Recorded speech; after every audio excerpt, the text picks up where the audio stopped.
Hello friends, welcome back to my channel social science learners together. Friends, आज की video में आपके साथ शेयर किए जाएंगे DSSB के 15 क्वेश्चंस, जो कि है पार्ट 3। वीडियो की शुरुआत करने से पहले आप सभी से रिक्वेस्ट है कि प्लीज़ चैनल को सब्सक्राइब ज़रूर कीजिए अपकमिंग वीडियोज़ के लिए, और वीडियो अगर अच्छी लगती है तो लाइक एंड शेयर ज़रूर कीजिएगा। तो चलिए शुरू करते हैं हमारा आज का वीडियो। आज का फर्स्ट क्वेश्चन है, शुष्क कृषि के संदर्भ में कौन सा कथन सही है।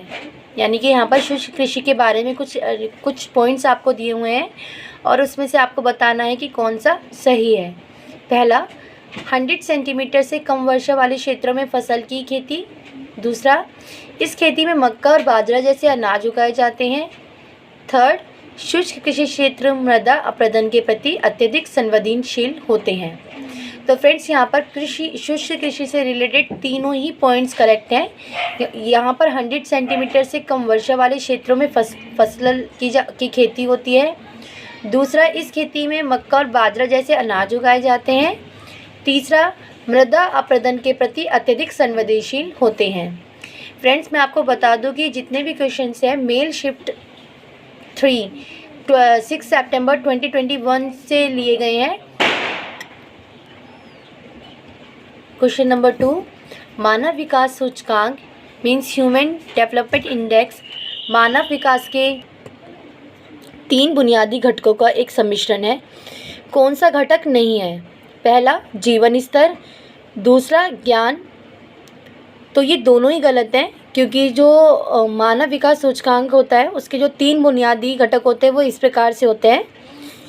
पहला, एक लंबा और स्वस्थ जीवन। ठीक है, जीवन स्तर के अतिरिक्त वहाँ पर क्या होना चाहिए था?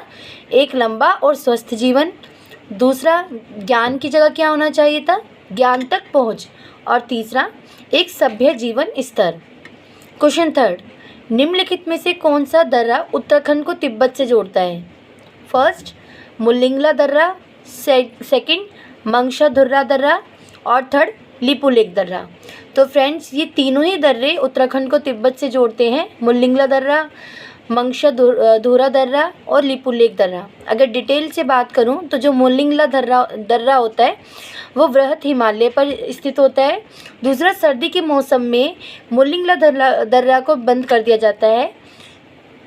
और जो मंगशाधुर्रा दर्रा है वो खूंटी घाटी में पाया जाता है, जबकि लिपुलेख दर्रा क्यांगला या फिर त्रिकोने के रूप में जाना जाता है। नेक्स्ट क्वेश्चन है, निम्नलिखित में से कौन सी क्रिस्टल चट्टानों में भ्रंश का घटक नहीं है? पहला, उभरी हुई दीवार। Second, anticlinal axis. थर्ड, असंतत डुबकी। या फोर्थ, फुटवॉल। तो इसका जो करेक्ट आंसर है वो है एंटीक्लिनिक एक्सिस। ये क्रिस्टल चट्टानों में भ्रंश का घटक नहीं है। बाकी उभरी हुई दीवार, असंतत डुबकी और फुटवॉल, ये तीनों ही क्रिस्टल चट्टानों के भ्रंश के घटक हैं। अगर हम भ्रंश की बात करें तो चट्टान की मात्रा में एक समतल दरार या फिर हम यूँ कहें जो असंतुलन, जिस पर भूविज्ञान में रॉक मॉस गति के कारण विस्थापन हुआ है। और अगर क्रिस्टल चट्टानों की बात की जाए तो जो क्रिस्टल चट्टानें होती हैं वो पृथ्वी की पपड़ी या परपटी या सबसे ऊपरी परत पर पाई जाने वाली चट्टानों को संदर्भित करता है। एंटीकाइन वलित चट्टानों जो ऊपर की ओर झुकती हैं। ठीक है, वलित चट्टानें जो ऊपर की ओर झुकती हैं और तह के केंद्र से दूर झुकी होती हैं, उन्हें हम क्या कहते हैं? एंटीकाइन।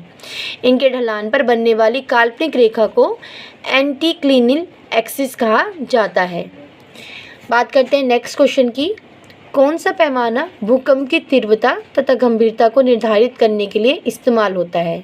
यहाँ पर आपको देखना है कि फ्रेंड्स, जो भूकंप की तीव्रता होती है और उसकी गंभीरता को नापने के लिए कौन सा स्केल या निर्धारित करने के लिए कौन सा पैमाना यूज़ होता है?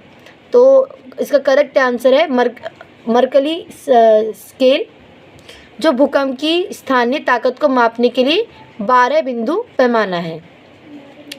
और अगर मैं सैफिर सिम्पसन पैमाने की बात करूं तो एक रेटिंग प्रणाली होती है जो तूफान की गंभीरता को मापने के लिए यूज़ होता है। तो यहाँ पर हमने दो पैमाने देखे, एक मर्कली स्केल जो कि भूकंप की तीव्रता को नापता है और दूसरा होता है सैफिर सिम्पसन पैमाना जो कि तूफान की गंभीरता को मापने के लिए यूज़ होता है।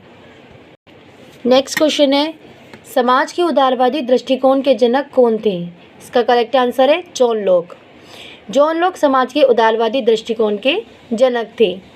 अगर एडम स्मिथ की बात करें तो एडम स्मिथ अर्थशास्त्र और राजनीतिक अर्थव्यवस्था के जनक के रूप में जाने जाते हैं। वहीं David Ricardo theory on wage and profit and labour theory of value के जनक के रूप में जाने जाते हैं और अल्फ्रेड मार्शल आधुनिक अर्थशास्त्र के संस्थापक हैं।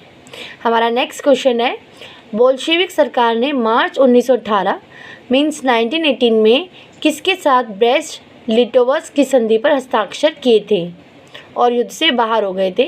तो यहाँ पर जो हमारा करेक्ट आंसर है वो है जर्मनी। बोल्शेविक सरकार ने मार्च 1918 में जर्मनी के साथ ब्रेस्ट लिटोवस्क की संधि पर हस्ताक्षर किए थे और युद्ध से बाहर हो गए थे। रूस में ब्रेस्ट की संधि के रूप में भी इसको जाना जाता है। रूस और केंद्रीय शक्तियों के बीच में हस्ताक्षरित की गई थी जिसमें जर्मन साम्राज्य, ऑस्ट्रिया, हंगरी, बुल्गारिया और तुर्क साम्राज्य शामिल थे। अगर बात करें इस पे कौन सी तारीख को हस्ताक्षर हुए थे तो वो थी 3 मार्च 1918 को। इस संधि के कारण रूस में गृह युद्ध भी छिड़ गया था। अगर हम बात करें प्रथम विश्व युद्ध की तो फ्रांस, ब्रिटेन, रूस मित्र राष्ट्र थे जबकि केंद्रीय शक्ति Austria, Hungary, Bulgaria, Germany, Ottoman साम्राज्य और तुर्की थे।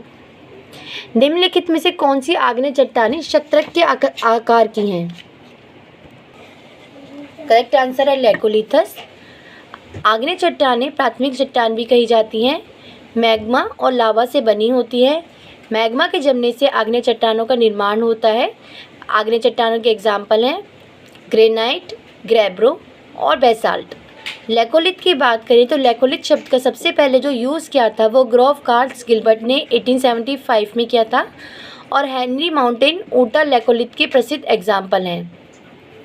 नेक्स्ट क्वेश्चन है, निष्क्रिय मालिकों और कामकाजी उद्योगपतियों में समाज का विश्लेषण किसने किया था? तो निष्क्रिय मालिकों और कामकाजी उद्योगपतियों में समाज का विश्लेषण हेनरी डी सेंट साइमन ने किया था। हेनरी डी सेंट साइमन ने सेंट साइमोनियनवाद नामक विचारधारा बनाई थी। नेक्स्ट क्वेश्चन है, संयुक्त राष्ट्र द्वारा पर्यावरण पे कार्यवाही कब शुरू की गई थी? इसका करेक्ट आंसर है 1948। नेक्स्ट क्वेश्चन है, कोसी नदी किसकी सहायक नदी है? तो जो कोसी नदी है वो गंगा की सहायक नदियां हैं। गंगा की सहायक नदियों की बात करूं तो बाई और गंगा की सहायक नदियां हैं रामगंगा, घाघरा, काली, गंडक, बूढ़ी, कोसी। और जबकि दाई घाट गंगा की जो सहायक नदियां हैं वो हैं यमुना, पुनपुन, दामोदर, सोन। नेक्स्ट क्वेश्चन, सुनामी द्वारा जो अधिकतम क्षैतिज दूरी पहुंचती है उसे क्या कहा जाता है? तो सुनामी द्वारा जो अधिकतम क्षैतिज दूरी पहुंचती है उसे इनअंडेशन कहा जाता है। सुनामी के मार्ग का क्षैतिज माप जल प्लावन कहलाता है। निम्नलिखित में से कौन सा भारत में लोहा और इस्पात उत्पादक क्षेत्र नहीं है? दुर्गापुर, कानपुर, भिलाई और राउरकेला। तो इसमें से जो करेक्ट आंसर है वो है कानपुर। कानपुर भारत में लोहा और इस्पात उत्पादक क्षेत्र नहीं है जबकि दुर्गापुर, भिलाई और राउरकेला ये भारत में लोहा तथा इस्पात उत्पादक क्षेत्र हैं। नेक्स्ट क्वेश्चन है, जापान में उष्णकटिबंधीय चक्रवातों को क्या कहा जाता है? टाइफू। अगर हम चक्रवात की बात करें तो जो तेज़ी से आवक हवा का संचालन होता है जो कम दबाव वाले क्षेत्रों में होता है उसे चक्रवात कहते हैं।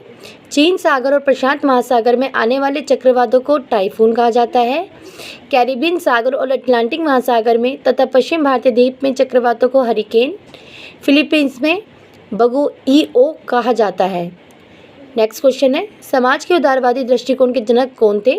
तो समाज के उदारवादी दृष्टिकोण के जनक जॉन लॉक थे।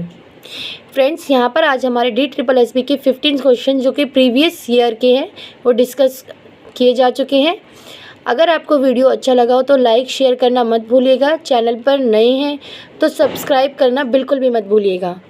Thank you. मिलते हैं आपसे नेक्स्ट वीडियो में एक नए चैप्टर और DSSS के कुछ नए क्वेश्चंस के साथ।